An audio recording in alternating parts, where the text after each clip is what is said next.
So hello and welcome to all the followers of my channel and all of those who are interested in discrete-choice experiments. Eugene speaking, and today I want to present you something interesting. As you remember, in one of my videos I told you that I would like to develop a plugin that will help us analyze or restructure data faster, because if you do all the things manually, what you can see in my tutorials, it takes about 1 hour if you're good to restructure the file and prepare it for the analysis. And many of these things, they can be automated, and I have constantly been thinking about how to do it. And last time when I posted the video, I had a half of the work done, but it was not complete, and I needed to do something else. I didn't know how to proceed, and then I found out that I can ask ChatGPT. It took a day to understand how to explain it to ChatGPT, but during the second day I managed to do it one by one, line by line, and now we have a solution. And this is the solution I'm going to present you. And you can download the file. It will be in the description to this video. It will be a zip and 7-zip file. I don't know which one you prefer. And if you download it and if you open it, just go to your system folder, to the folder C, create there, actually just extract it there, and the folder will look like this: DCE Bogodistov, do you know how to spell my name, with the subfolders input, output, and the file DCE Bogodistov.py.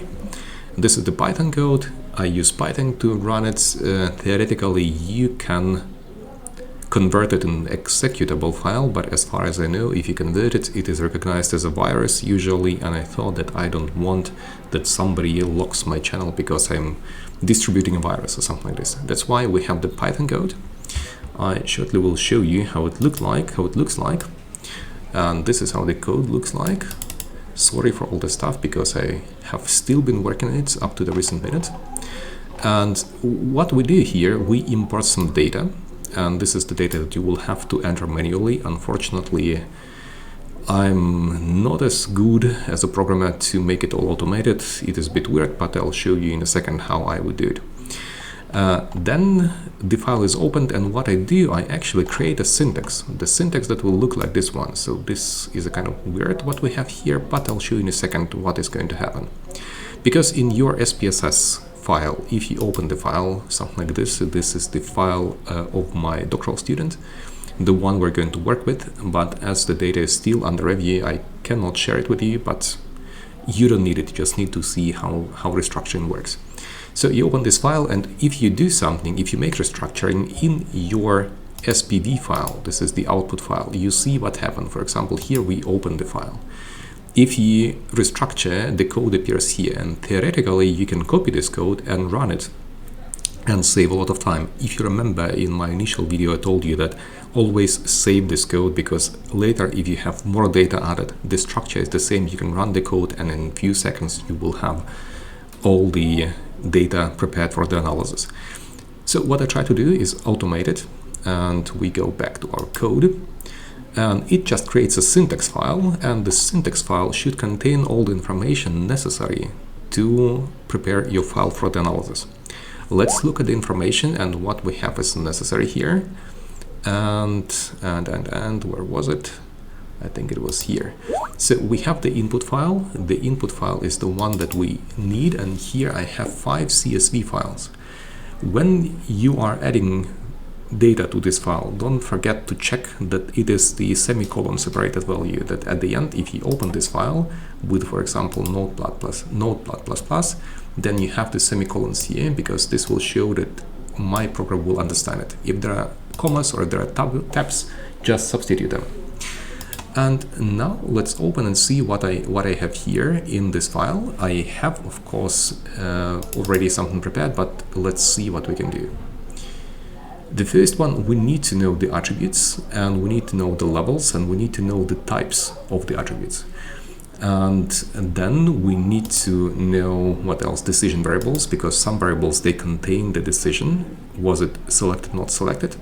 For example, in our SPSS file here, you can see that these decision variables were the Q1, Q2, Q3, Q4, Q5, and so on.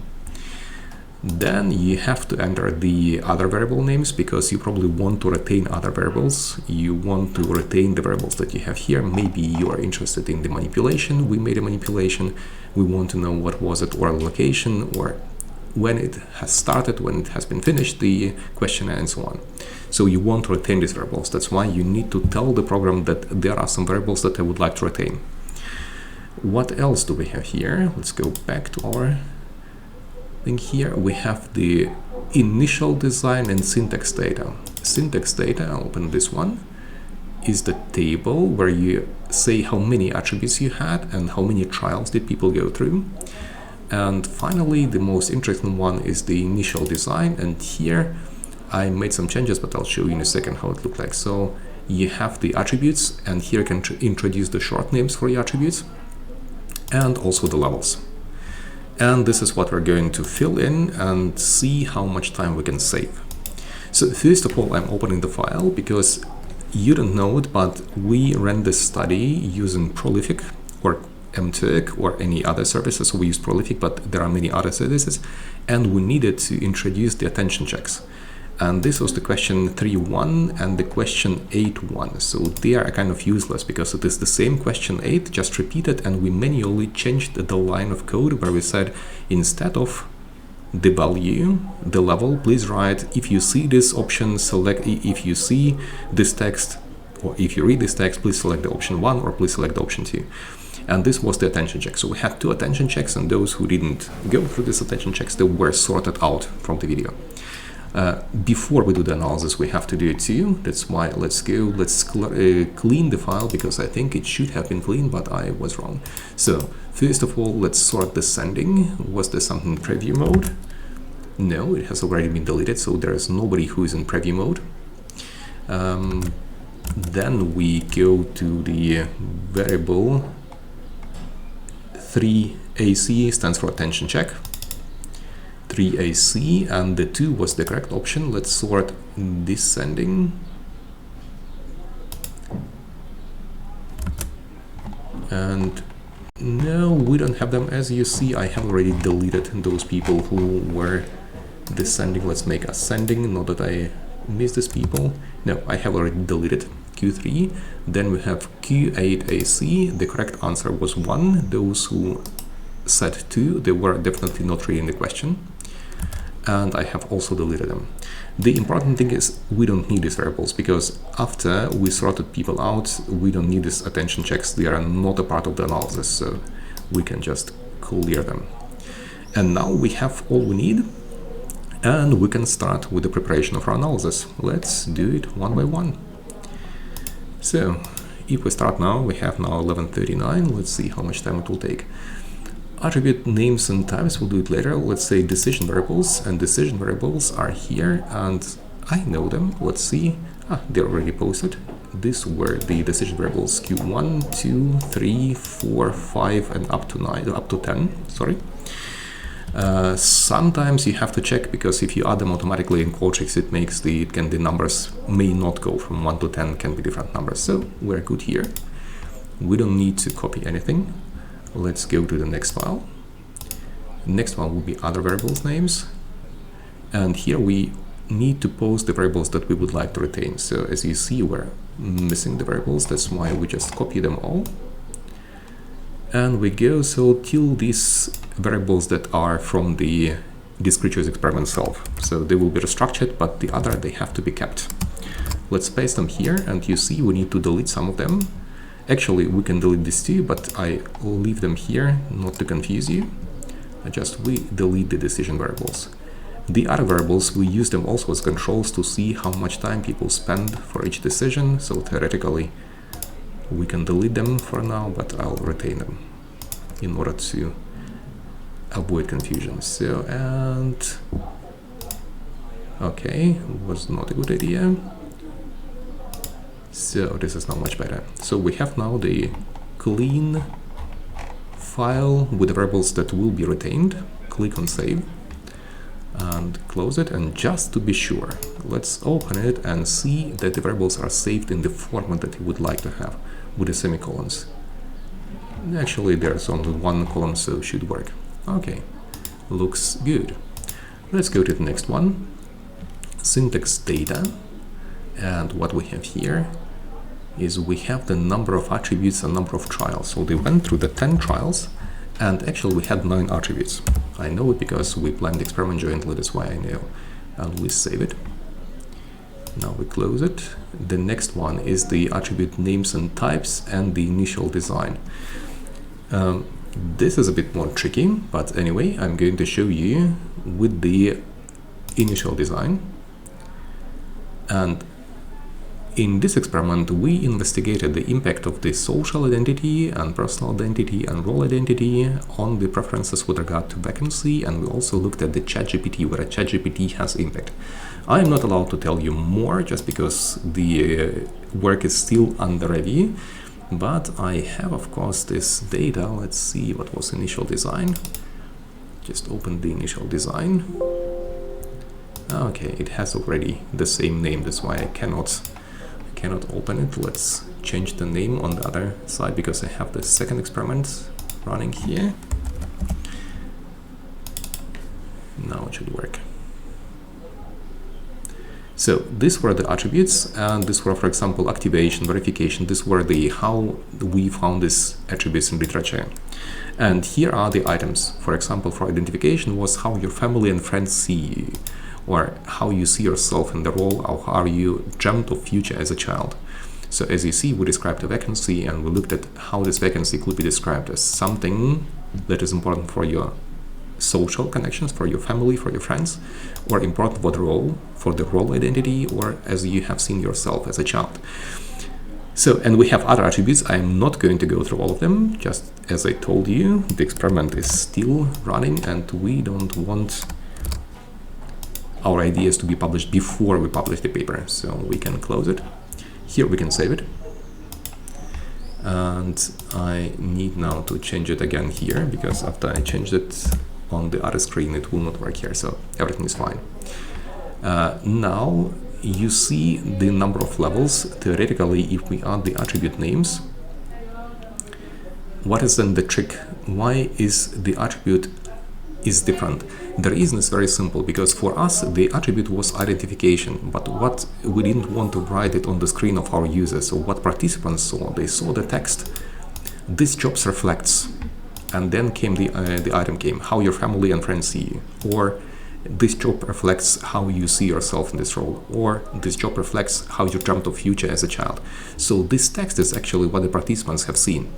That is why in this table, in the initial design, you add how you want the attributes to be called, how will they be labeled, and we want to know it was about activation.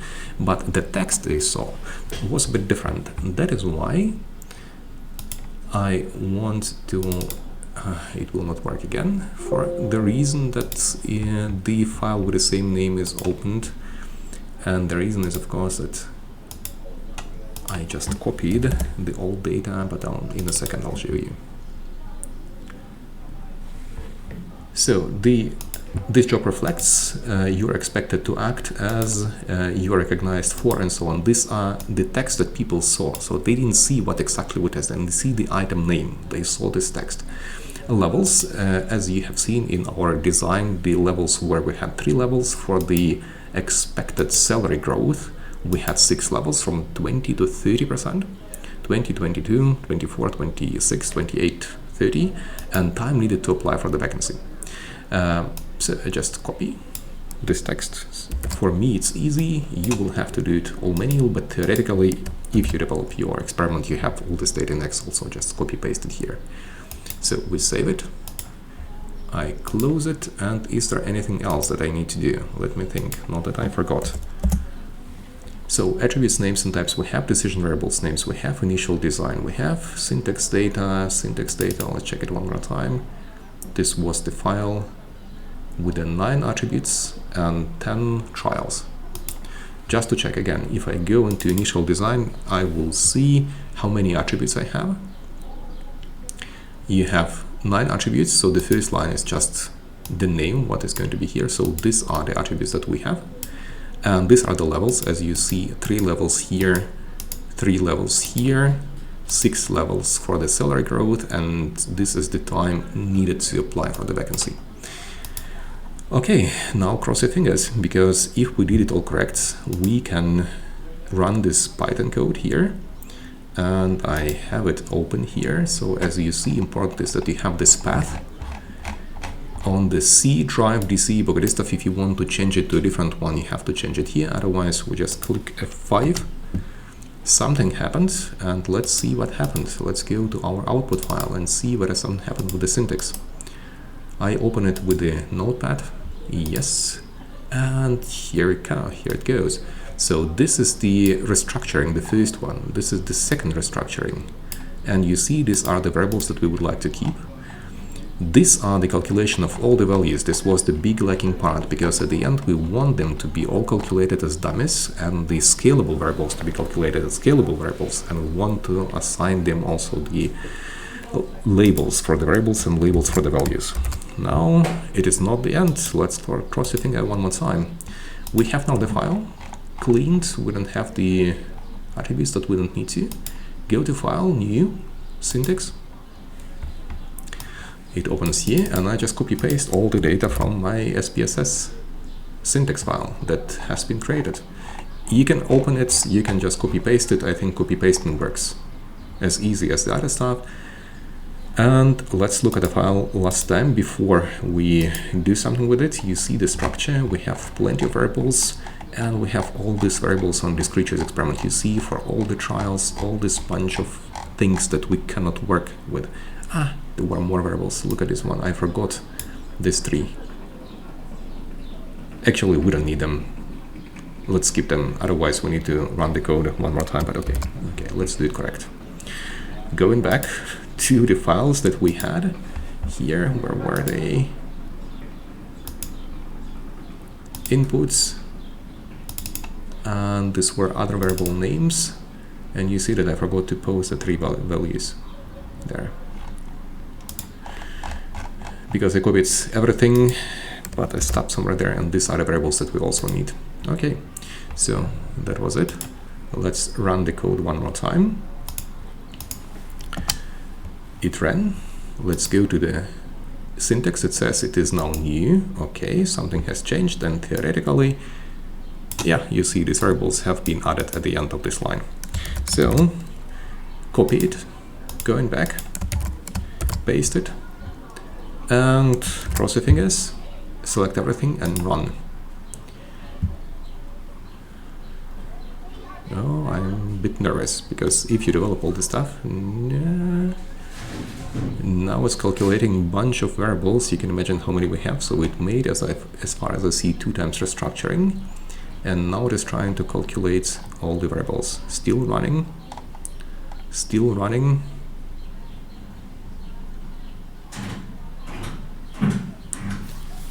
Still running.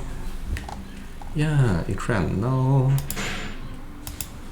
hey, now we have it all. Look at this one. We have now all the restructured file. All the things disappeared. All this f minus 1 minus some disappeared. We have now the attribute levels. We have now the scalable. They're noted as scalable.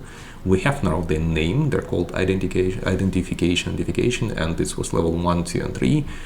And this is actually the values, how you handle in FranCE. And it was coded as 1. If it was the case, it should be a 0. If it was not seen, yeah, it is 0, 0, 1. So if you sum them up, it will always be a 1. The scalable variables are sorted correctly. They're sorted from 1 to, depending on the number of levels. And if you don't know what this 1 means, you just go to variable view and you click on the values and see 1 seldom work with ChatGPT, 2 some utilization of ChatGPT, and 3 constantly working with ChatGPT. So it seems that we have it, and now you can immediately jump into the analysis, because we have the final decision here, and you just need to drag and drop the values and see whether people would be happy to use something, to have a vacancy where you have, for example, to use ChatGPT more constantly or more often than the vacancies where you don't have to use it. That was it. As you have seen, we had about 11 minutes with all my commands and all mistakes that I made. So after you have done it once, it will run probably smoothly within 2-3 minutes.